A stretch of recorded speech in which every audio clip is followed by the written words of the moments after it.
बॉलिवूडच्या मोठमोठ्या कलाकारांचं लक्ष सध्या मराठी फिल्म इंडस्ट्रीकडे वळलंय हे आपण पाहिलंच। आणि आता आणखी एक मोठी बातमी आहे की चक्क रॅपर यो यो हनी सिंग मराठीत एक गाणं रॅप करण्याची इच्छा व्यक्त करतोय। निमित्त असंय की लेस्ली लेविस पहिल्यांदाच मराठीत म्युझिक कंपोज करणार आहेत आणि त्या निमित्ताने अश्वमेध हा हिंदी रॉक बँड मराठीत गाणं गाणार आहे। परंतु NRI पंजाबी पुत्र यो यो हनी सिंग मराठी गाणं कसं गाणार हे नक्कीच पाहण्यासारखं असेल। याआधी आपण पाहिलं की असाच एक NRI पंजाबी पुत्र मीका सिंग मराठीत गाणं गाण्यास तयार झालाय आणि त्याने त्याच्या गाण्याची झलकही दाखवली। ओ माझी मेहना है सुन माझा कहना।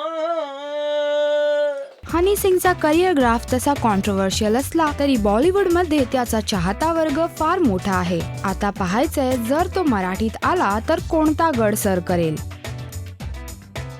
नमस्कार, मी अभिजित खांडकेकर आणि तुम्ही मला पाहत आहात राजश्री मराठी।